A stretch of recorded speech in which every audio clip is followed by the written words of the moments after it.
Puji Tuhan, selamat pagi, salam sejahtera di dalam kasih Tuhan kita Yesus Kristus. Bertemu kembali di hari Senin ya, awal minggu, tanggal 21 September 2020. Mohon maaf ini kesiangan.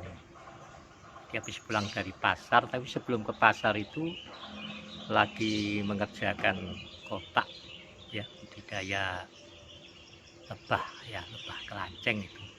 Saya mau pindah itu, jadi tadi pagi sudah saya buat kotaknya, kotaknya sudah yang lama sudah lanjut dibongkar, jadi saya harus cepat menyelesaikannya ya, jadi kelupaan dengan ini, jadi saya agak terlambat ya, bukan agak ya, memang terlambat ya.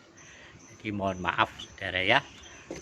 Jadi saya lagi ada kesibukan dengan ini bekas sarang lebah saudara. Cukup besar ini sebetulnya madunya ini. Sayangnya tawonnya sudah pergi, tinggal sarangnya aja. Jadi saya ambil sarangnya mau buat lilin, untuk grafting tanaman saudara. Ini bisa dibuat lilin lebah ya, tapi dapatnya sedikit, tidak banyak. Baik, mari selamat pagi Arai. Ya, kita membaca di dalam surat Yohanes ketiga, surat Yohanes ketiga ayat yang ke-11 saja ya, saudara baca keseluruhan ayat pasal ini, tapi saya ingin kita membaca di dalam ayat yang ke-11 saja ya. Saudaraku yang kekasih, janganlah meniru yang jahat, melainkan yang baik. Barang siapa berbuat baik, ia berasal dari Allah, tetapi barang siapa berbuat jahat, ia tidak pernah melihat Allah. Artinya bukan kita melihat Allah secara mata ya, kasat mata ya, tetapi kita bertemu secara pribadi dengan Allah di dalam iman kita ya, di dalam iman kita kepada Yesus Kristus. Puji Tuhan ya. Saya lalu pernah katakan bahwa orang yang merasa mendapatkan pencerahan di dalam hidupnya, di dalam arti dia mendapatkan rema ya, kalau kita katakan sebagai rema, tapi saya katakan itu sebagai pencerahan begitu di dalam hidupnya ya, sehingga orang itu merasa menemukan kebenaran ya. Jadi kalau ada orang-orang yang merasa menemukan kebenaran, meskipun itu seorang teman, seorang sahabat saya, dia sampai meninggalkan Yesus ya, meninggalkan Yesus, menjadi mualaf ya. Saya bukan mensyukuri ya, dalam satu sisi sebenarnya saya mensyukuri gitu ya. Kenapa saya syukuri? Ya karena sebelum dia ke sana, ya saya tidak katakan dia jahat ya, cuman perilakunya buruk. Saya sudah mengingatkannya, dia menaruh kebencian kepada hamba-hamba Tuhan, sesama hamba Tuhan, sesama pendeta. Dia menaruh kebencian yang sangat besar sampai dia berencana, ini dia masih menjadi Kristen gitu ya. Dia berencana untuk mengebom gitu sebuah kantor pusat gereja. Ya, saya mengingatkannya untuk memberikan pengampunan, untuk membuang semua kekecewaannya, untuk sungguh-sungguh berharap kepada Tuhan. Tapi dia tidak mau melakukannya ya, dan saya sedih untuk itu saat itu, dalam arti bahwa saya menyedihkan jiwanya. Kenapa ya? Karena seperti yang saya katakan ya, dan itu tertulis di dalam firman Tuhan bahwa orang yang membenci saudaranya, ia berada di dalam kegelapan, dan kegelapan itu telah membutakan matanya, sebab ia tidak tahu kemana ia pergi. Sebab diulangi lagi, kegelapan itu telah membutakan matanya. Jadi kegelapan, dosa, kebencian, luka hati, kekecewaan, saudara, terutama kebencian, itu dosa yang tidak terampunkan sebenarnya. Kalau buat saya itulah dosa menghujat Roh Kudus, menghujat roh kasih karunia itu. Kalau saudara terus menyimpan kepahitan hati, kebencian, kekecewaan kepada siapapun juga, saudara mari bertobatlah. Ampuni orang yang melukai hati saudara. Saya mohon dengan sungguh-sungguh, ampuni mereka yang melukai hati saudara. Ampuni mereka yang merugikan saudara. Ampuni mereka yang mengecewakan saudara. Ampuni mereka yang berlaku buruk, yang membuat penilaian buruk di dalam hidup, yang memfitnahmu. Ampuni saudara. Ampunilah. Sebab kalau tidak, engkau sebenarnya tetap berada di dalam kegelapan.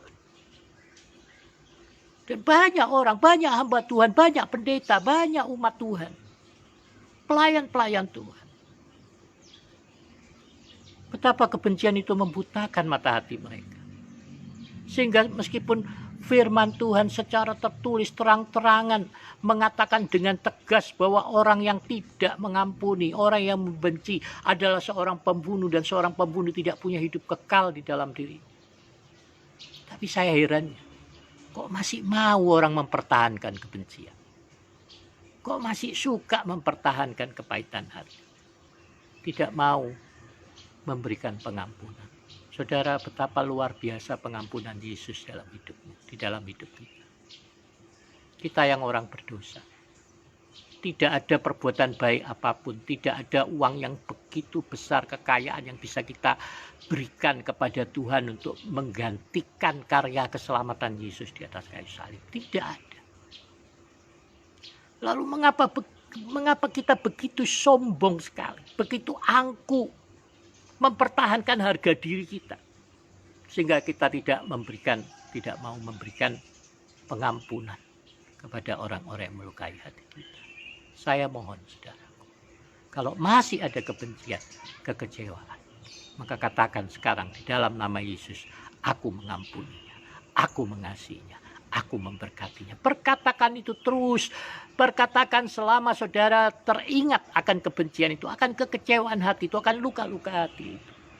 Kebencian itu merusak jiwa saudara, kebencian merusak tubuh saudara. Itu akan menyebabkan penyakit. Jangan. Itu akan menyebabkan banyak perbuatan buruk di dalam hidup kita. Kebencian tidak akan menambah keuntungan saudara. Kebencian akan merugikan. Kekecewaan akan merugikan. Jadi mengapa? Kebencian itu sampah saudara. Sampah di hatimu. Jadi mengapa kau terus mempertahankannya? Kadang-kadang kami menyimpan barang-barang yang kami rasa bisa kami pakai lagi nanti di gudang. Tapi saudara tahu, bertahun-tahun kemudian barang itu tetap di sana. Kami tidak pernah memakainya lagi.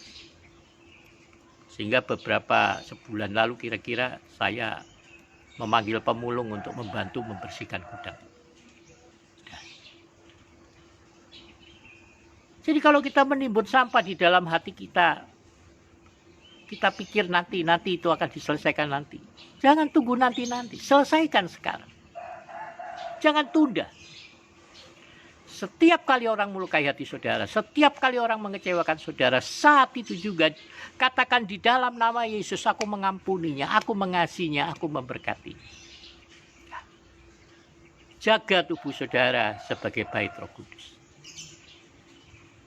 Kalau saudara menjaga tubuh saudara sebagai bait Roh Kudus, menjaga hati pikiran saudara dari kebencian, dari kekecewaan, dari segala bentuk-bentuk dosa apapun, kekhawatiran, kecemasan, ketakutan, dan lain-lain. Saudara berani menyerahkan kekhawatiran, ketakutan saudara kepada Tuhan. Percayalah. Saat kau menjaga bait Tuhan, memelihara bait Tuhan, maka Tuhan akan memelihara hidup. Tuhan akan memberkati hidup. Kau tidak perlu khawatir akan semua hal. Kau hanya tinggal menyerahkan persoalanmu, menyerahkan setiap kebutuhan. Maka Tuhan yang baik yang akan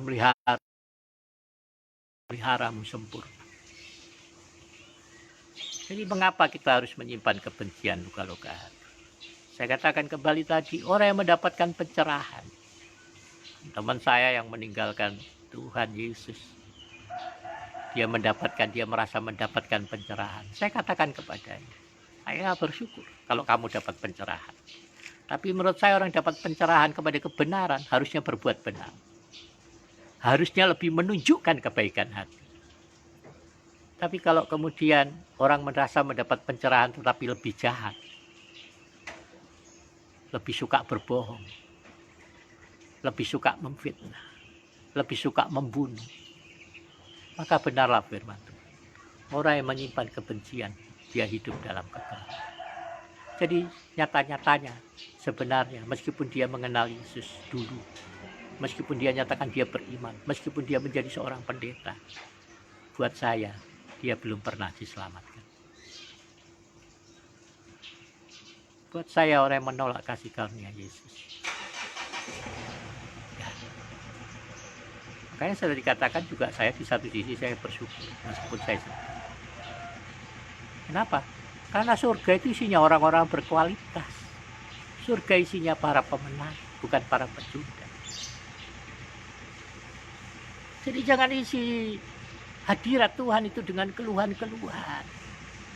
Kalau keluhan akan jiwa-jiwa, keluhan akan perbuatan jahat, itu pantas-pantas saja. Jika kita membasahi mesbah Tuhan dengan air mata kita, air mata untuk keselamatan orang lain, air mata untuk berkat-berkat bagi orang lain. Tapi kalau kita membasahi mesbah Tuhan dengan air mata sungutan, keluhan, ingat, orang fasik itu menggerutu akan nasib dan selalu mengeluh akan kehidupan. Jadi kalau kita membasahi mesbah Tuhan dengan air mata ratapan kefasikan, itu jadi sampah saja. Jadi jangan penuhi mesbah Tuhan dengan sampah, tapi datanglah kepada Tuhan di dalam ucapan, di dalam pujian, pengagungan, oleh karena pemeliharaan Tuhan yang besar dalam hidup kita. Bukan berarti semua keinginan kita terpenuhi, tetapi kita dapat mensyukuri setiap berkat yang Tuhan berikan dalam hidup kita, setiap kenikmatan sekecil apapun di dalam hidup kita. Saudara, seperti lebah-lebah ini, coba sarang lebah luar biasa ini ya, bisa segi berapa itu, 1, 2, 3, 4, 5, 6, segi 6, saudara, luar biasa itu ciptaan Tuhan. Lebah-lebah yang kecil bisa membuat sarang yang indah. Buatlah kehidupan saudara berguna, baik bagi diri saudara, baik bagi sesama, maupun bagi Tuhan. Sekali lagi, karena beberapa hari ini saya melayani seorang gadis, dia menaruh kebencian yang luar biasa sama papanya yang meninggalkannya, meninggalkan mamanya, meninggalkan mereka dalam kesulitan untuk mencari mama yang baru. Bukan mama baru, nemu kerbau liar di jalan. Saudara, anak ini begitu luka hati, begitu kecewa. Tapi kebencian itu justru membawanya ke arah yang salah. Dia justru melakukan hal yang buruk. Dia pikir dengan perbuatannya dia membalas dendam kepada papanya. Sebenarnya tidak, justru dia melukai dirinya lebih dalam, lebih besar, membawa dirinya kepada masalah yang lebih besar. Doakan, saya masih melayaninya hari-hari ini. Dan saya terus berdoa, berharap bahwa dia boleh benar-benar bisa mengampuni. Dan ini mengingatkan saya akan semua kita. Saya harap saudara yang mendengarkan firman Tuhan, kalau engkau masih menyimpan kepahitan hati, kebencian atau apa, mari lepaskan. Berdoalah di dalam nama Yesus. Tuhan, aku mengampuninya, aku mengasihinya, sebab kasihmu kepadaku lebih besar dari segala sesuatu yang ada di dalam hidupku sendiri. Puji Tuhan, selamat pagi Bapak Ibu. Besok kembali kita akan bertemu, moga nggak telat 7:30 ya. Ingatkan saya. Tuhan Yesus memberkati kita semua. Saya percaya Roh Kudus akan menuntun saudara, membimbing saudara, sehingga kemanapun saudara pergi saudara beruntung, setiap usaha pekerjaan saudara akan berhasil, dan semua apa yang saudara boleh jamah boleh menjadi berkat. Salam sehat.